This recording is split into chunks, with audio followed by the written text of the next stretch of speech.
Mr. President, ladies and gentlemen, I didn't intend to come here this year. My country is at war, fighting for its life. But after I heard the lies and slanders leveled at my country by many of the speakers at this podium, I decided to come here and set the record straight. We will not leave. We will not leave. We will not leave. Palestine is our homeland. It is the land of our fathers, our grandfathers. It will remain ours. And if anyone were to leave, it would be the occupying usurpers. I come to you today as my people, and for almost a year now, are subjected to one of the most heinous crimes of our era. It is a crime of a full-scale war of genocide that Israel is perpetrating. Israel, the occupying state. A crime that so far has killed more than 40,000 martyrs in Gaza alone. And thousands remain under the rubble. A crime that has injured more than 100,000 others to this day, and matters are getting worse. Hundreds of Palestinian families have been annihilated. Entire family names have been wiped out of the civil record. More than 100 families have completely been wiped out of the civil record. They no longer exist.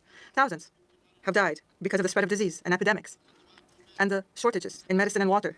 Moreover, more than 2 million Palestinians in Gaza have left their homes multiple times in search of safety and fleeing the systemic operations that the Israeli occupying army is perpetrating. We've recently heard a terrorist Israeli minister calling for building a temple in the Al-Aqsa Mosque. We must condemn and stop this reckless minister and those like him who want to set fire, a fire of religious conflict and strife that will burn everything in its way. The Al-Aqsa Mosque and its surroundings, ladies and gentlemen, is the exclusive property of Muslims.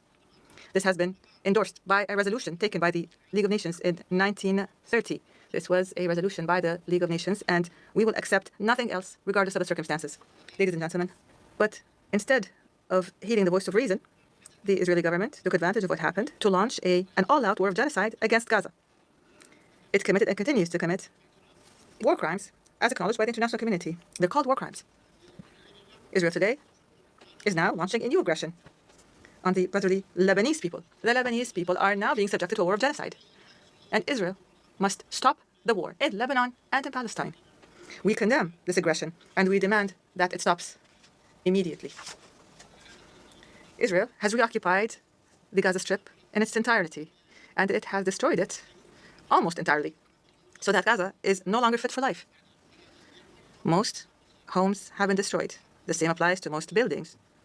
Health facilities, educational facilities, economic buildings, roads, churches, mosques, water plants, electric plants, and sanitation plants. Anybody who goes to Gaza who'd known it before would not recognize it anymore. It's no longer there. 75% of everything in Gaza has been fully destroyed. If Israel thinks that it would get away from being held accountable and punished for these crimes, then it is delusional. The international community must immediately impose sanctions on Israel. The massacres, the crimes, the genocide that Israel has been perpetrating against our people since its inception in 1948 to this very day will not go unpunished. There is no statute of limitations. Rights will never be lost as long as there are those who demand them. I decided to come here to speak for my people, to speak for my country, to speak for the truth. And here's the truth. Israel seeks peace. Israel yearns for peace. Israel has made peace and will make peace again. Yet we face savage enemies who seek our annihilation, and we must defend ourselves against these savage murderers. Our enemies seek not only to destroy us, they seek to destroy our common civilization and return all of us to a dark age of tyranny and terror. When I spoke here last year, I said we face the same timeless choice that Moses put before the people of Israel thousands of years ago. As we were about to enter the Promised Land, Moses told us that our actions will determine whether we bequeath to future generations a blessing or a curse. And that is the choice we face today. The curse of Iran's unremitting aggression or the blessing of a historic reconciliation between Arab and Jew. In the days that followed that speech, the blessing I spoke of came into sharper focus. A normalization deal between Saudi Arabia and Israel seemed closer than ever. But then came the curse of October 7th. Thousands of Iranian-backed Hamas terrorists from Gaza burst into Israel in pickup trucks, on motorcycles, and they committed unimaginable atrocities. They savagely murdered 1,200 people. They raped and mutilated women. They beheaded men. They burned babies alive. They burned entire families alive, babies, children, parents, grandparents, in scenes reminiscent of the Nazi Holocaust. Hamas kidnapped 251 people from dozens of different countries, dragging them into the dungeons of Gaza. Israel has brought home 154 of these hostages, including 117 who returned alive. I want to assure you, we will not rest until the remaining hostages are brought home too. And some of their family members are here with us today. I ask you to stand up. With us is Eli Stevie, whose son Idan was abducted from the Nova Music Festival. That was his crime, a music festival. And these murderous monsters took him. Kobe Smirno, whose son Jonathan was murdered, and his corpse was taken into the dungeons, into the terror tunnels of Gaza, a corpse held hostage. Salim Al-Atrash, whose brother Muhammad, a brave Arab-Israeli soldier, was murdered. His body too was taken to Gaza. And so was the body of Ifat Hyman's daughter Inbar, who was brutally murdered at that same music festival. With us is Sharon Sharabi, whose brother Yossi was murdered, and who prays for his older brother Eli, who is still held hostage in Gaza. And with us too is Izhar Liftich from Kibbutz Nir Oz, a kibbutz that was wiped out by the terrorists. Thankfully, we achieved the release of his mother Yocheved, but his father Oded is still languishing in an underground terrorist hell of Hamas.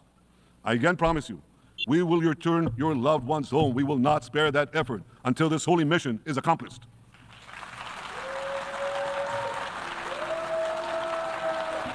Ladies and gentlemen, the curse of October 7th began when Hamas invaded Israel from Gaza, but it didn't end there. Israel was soon forced to defend itself on 6 more war fronts organized by Iran. On October 8th, Hezbollah attacked us from Lebanon. Since then, they fired over 8,000 rockets at our towns and cities, at our civilians, at our children. 2 weeks later, the Iran-backed Houthis in Yemen launched drones and missiles at Israel, the first of 250 such attacks, including one yesterday aimed at Tel Aviv. Iran's Shiite militias in Syria and Iraq have targeted Israel dozens of times over the past year as well. Fueled by Iran, Palestinian terrorists in Judea and Samaria perpetrated scores of attacks there and throughout Israel.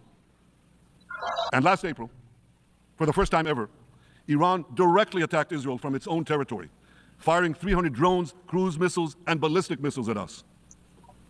I have a message for the tyrants of Tehran. If you strike us, we will strike you. There is no place.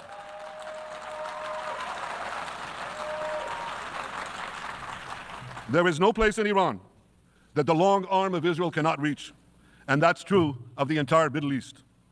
Far from being lambs led to the slaughter, Israel's soldiers have fought back with incredible courage and with heroic sacrifice.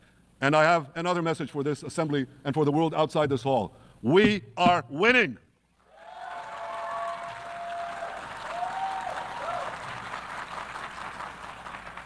Ladies and gentlemen, as Israel defends itself against Iran in the 7-front war, the line separating the blessing and the curse could not be more clear. This is the map I presented here last year. It's a map of a blessing. It shows Israel and its Arab partners forming a land bridge connecting Asia and Europe between the Indian Ocean and the Mediterranean Sea. Across this bridge, we will lay rail lines, energy pipelines, fiber optic cables, and this will serve the betterment of 2 billion people. Now look at this second map. It's a map. Look at the second map. It's a map of a curse. It's a map of an arc of terror that Iran has created and imposed from the Indian Ocean to the Mediterranean. Iran's malignant arc has shut down international waterways. It cuts off trade. It destroys millions, destroys nations from within, and inflicts misery on millions. On the one hand, a bright blessing, a future of hope. On the other hand, a dark future of despair. And if you think this dark map is only a curse for Israel, if you think that, then you should think again. Because Iran's aggression, if it's not checked, will endanger every single country in the Middle East and many, many countries in the rest of the world. because Iran seeks to impose its radicalism well beyond the Middle East.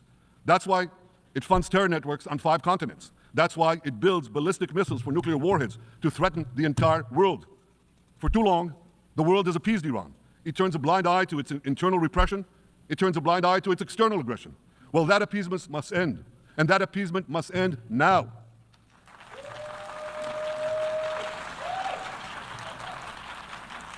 Nations of the world should support the brave people of Iran who want to rid themselves of this evil regime. Responsible governments should not only support Israel in rolling back Iran's aggression, they should join Israel. They should join Israel in stopping Iran's nuclear weapons program. In this body, in the Security Council, we're going to have a deliberation in a few months. And I call on the Security Council to snap back UN Security Council sanctions against Iran, because we must all do everything in our power to ensure that Iran never gets nuclear weapons. For decades, I've been warning the world against Iran's nuclear program. Our actions delayed this program by perhaps a decade, but we haven't stopped it. We've delayed it, but we haven't stopped it. Iran now seeks to weaponize its nuclear program for the sake of the peace and security of all your countries. For the sake of the peace and security of the entire world, we must not let that happen. And I assure you, Israel will do everything in its power to make sure it doesn't happen. So, ladies and gentlemen, the question before us is simple. Which of these 2 maps that I showed you will shape our future? Will it be the blessings of peace and prosperity for Israel, our Arab partners, and the rest of the world? Or will it be the curse in which Iran and its proxies spread carnage and chaos everywhere? Israel has already made its choice. We've decided to advance the blessing. We're building a partnership for peace with our Arab neighbors while fighting the forces of terror that threaten that peace. For nearly a year, the brave men and women of the IDF have been systematically crushing Hamas's terror army that once ruled Gaza. On October 7th, the day of that invasion into Israel, that terror army numbered nearly 40,000 terrorists. It was armed with more than 15,000 rockets. It had 350 miles of terror tunnels, an underground network bigger than the New York subway system, which they used to wreak havoc above and below ground. A year later, the IDF has killed or captured more than half of these terrorists, destroyed over 90% of their rocket arsenal, and eliminated the key segments of their terror tunnel network. In major military operations, we destroyed nearly all of Hamas's terror battalions, 23 out of 24 battalions. Now, to complete our victory, we are focused on mopping up Hamas's remaining fighting capabilities. We are taking out senior terrorist commanders and destroying remaining terrorist infrastructure. But all the while, and I'll say this one more time, we remain focused on our sacred mission, bringing our hostages home, and we will not stop until that mission is complete. Now, ladies and gentlemen, even with Hamas's greatly diminished military capability, the terrorists still exercise some governing power in Gaza by stealing the food that we enable aid agencies to bring into Gaza. Hamas steals the food, and then they hike the prices. They feed their bellies, and then they fill their coffers with money that they extort from their own people.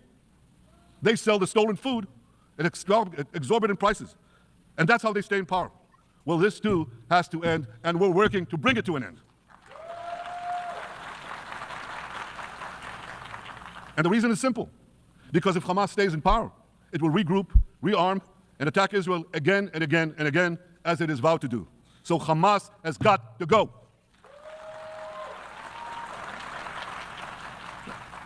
Just imagine, for those who say, well, Hamas has to stay, it has to be part of a post-war Gaza. Imagine, in a post-war situation in World War II, imagine allowing the defeated Nazis in 1945 to rebuild Germany. It's inconceivable, it's ridiculous. It didn't happen then, it's not going to happen now.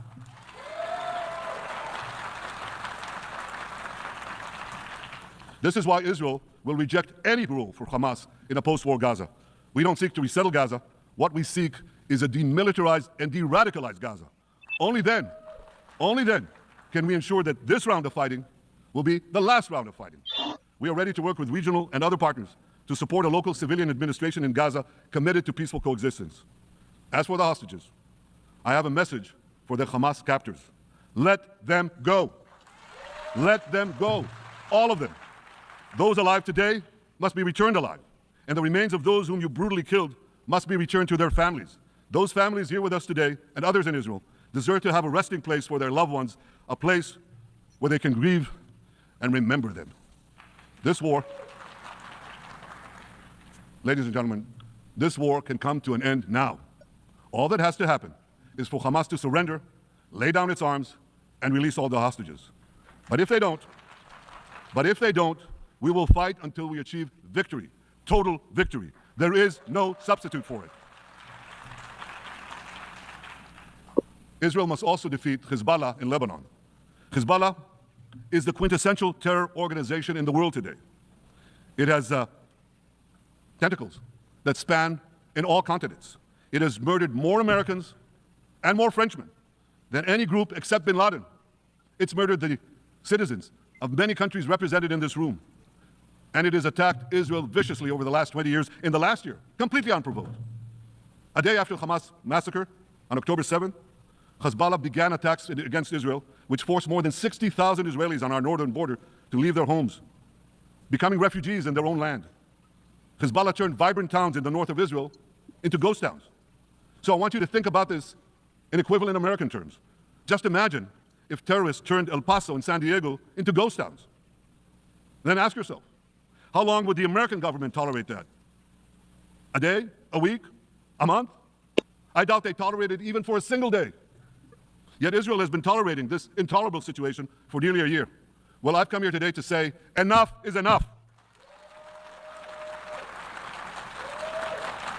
We won't rest until our citizens can return safely to their homes. We will not accept a terror army perched on our northern border, able to perpetrate another October 7th-style massacre. For 18 years, Hezbollah brazenly refused to implement UN Security Council Resolution 1701, which requires it to move its forces away from our borders. Instead, Hezbollah moved right up to our border. They secretly dug terror tunnels to infiltrate our communities and indiscriminately fired thousands of rockets into our towns and villages.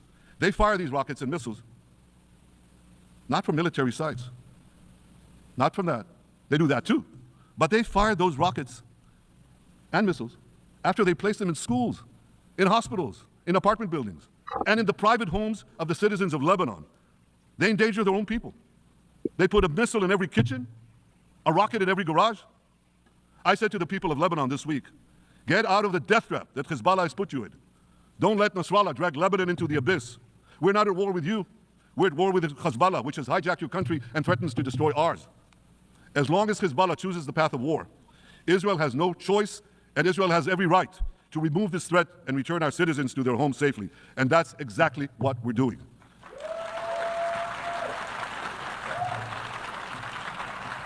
Just this week, the IDF destroyed large percentages of Hezbollah's rockets, which had built with Iran's funding for 3 decades.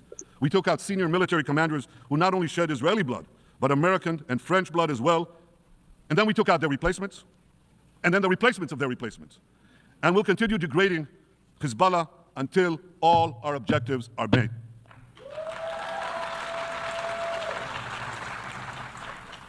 Ladies and gentlemen, we're committed to removing the curse of terrorism that threatens all civilized societies.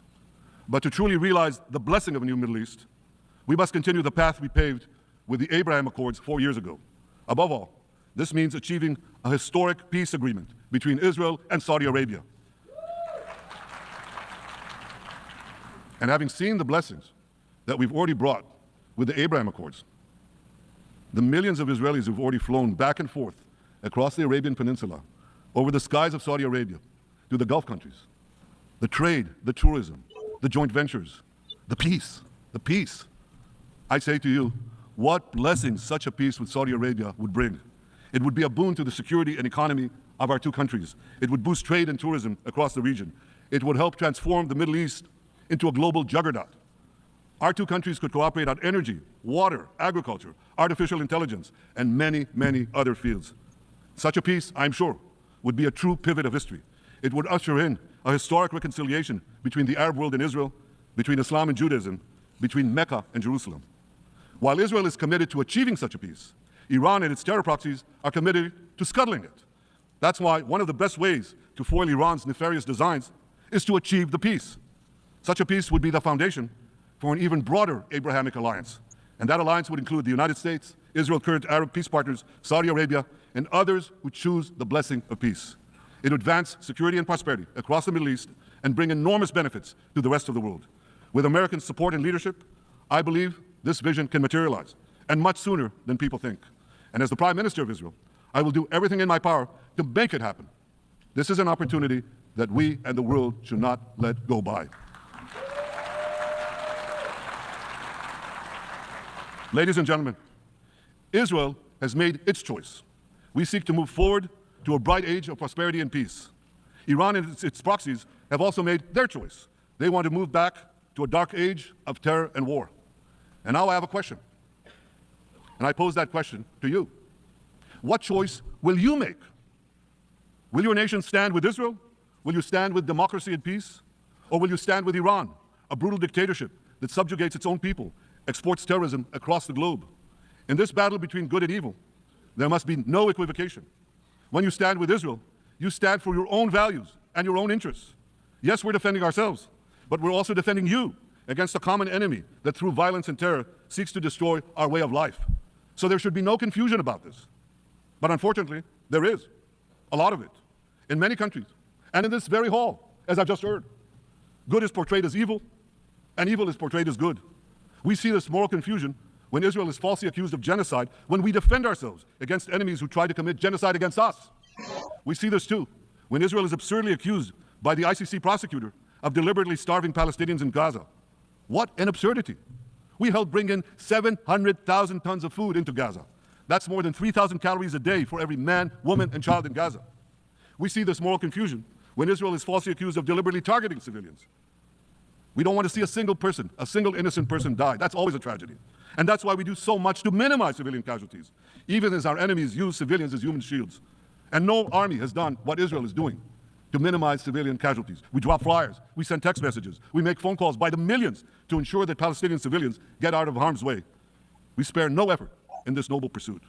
We see yet another profound moral confusion when self-described progressives march against the democracy of Israel. Don't they realize they support the Iranian-backed goons in Tehran and in Gaza? The goons who gun down protesters, murder women for not covering their hair, and hang gays in public squares, some progressives. According to the US Director of National Intelligence, Iran funds and fuels many of the protesters against Israel. Who knows, maybe some of the protesters, or even many of the protesters outside this building now. Ladies and gentlemen, King Solomon, who reigned in our eternal capital, Jerusalem, 3,000 years ago, proclaimed something that is familiar to all of you. He said, "There is nothing new under the sun."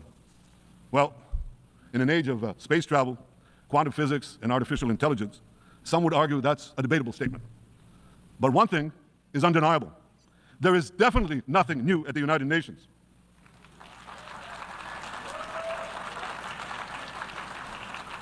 Take it from me. I first spoke from this podium as Israel's ambassador to the UN in 1984. That's exactly 40 years ago. And in my maiden speech here, I think it's the same podium, by the way. In my maiden speech here, I spoke against a proposal to expel Israel from this body. 4 decades later, I find myself defending Israel against that same preposterous proposal. And who's leading the charge this time? Not Hamas, but Abbas, Palestinian Authority President Mahmoud Abbas. This is the man who claims he wants peace with Israel. Yet he still refuses to condemn the horrific massacre of October 7th. He's still paying hundreds of millions to terrorists who murder Israelis and Americans. It's called pay for slay. The more you murder, the more you get paid. And he still wages unremitting diplomatic warfare against Israel's right to exist and against Israel's right to defend itself. And by the way, they amount to the same thing. Because if you can't defend yourself, you can't exist. Not in our neighborhood, certainly, and maybe not in yours. Standing in this podium 40 years ago, I told the sponsors of that outrageous resolution to expel Israel, "Gentlemen, check your fanaticism at the door." Today, I tell President Abbas and all of you who would shamefully support that resolution, check your fanaticism at the door. The singling out of the one and only Jewish state continues to be a moral stain on the United Nations. It has made this once respected institution contemptible in the eyes of decent people everywhere. But for the Palestinians, this UN House of Darkness is home court. They know that in this swamp of anti-Semitic bile, there's an automatic majority willing to demonize the Jewish state on anything. In this anti-Israel flat earth society, any false charge, any outlandish allegation can muster a majority. In the last decade, there have been more resolutions passed against Israel in this hall at the UN General Assembly than against the entire world combined. Actually, more than twice as many. Since 2014, this body condemned Israel 174 times. It condemned all the other countries in the world 73 times.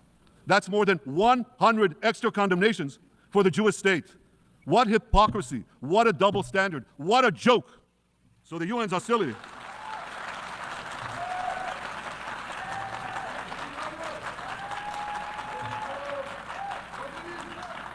So all the speeches you heard today, all the hostility directed at Israel this year, it's not about Gaza. It's about Israel.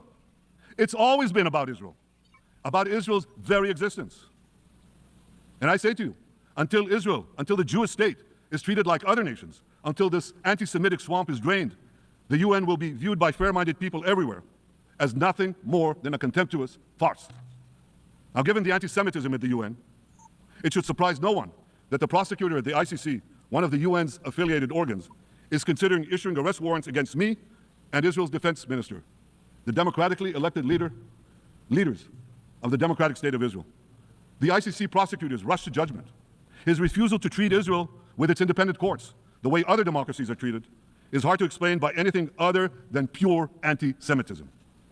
Ladies and gentlemen, the real war criminals are not in Israel. They're in Iran. They're in Gaza, in Syria, in Lebanon, in Yemen.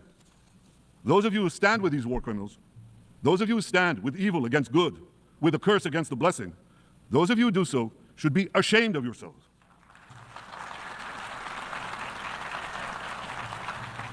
But I have a message for you. Israel will win this battle. We'll win this battle because we don't have a choice.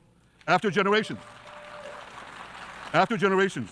in which our people were slaughtered, remorselessly butchered, and no one raised a finger in our defense, we now have a state.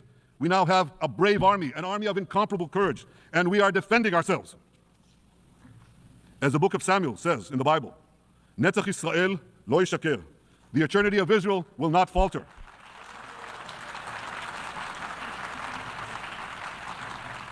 In the Jewish people's epic journey from antiquity, in our odyssey through the tempests and upheavals of modern times, that ancient promise has always been kept, and it will hold true for all time. To borrow a great poet's phrase, Israel will not go gently into that good night. We will never need to rage against the dying of the light, because the torch of Israel will forever shine bright. To the people of Israel and to the soldiers of Israel, I say, be strong and of good courage.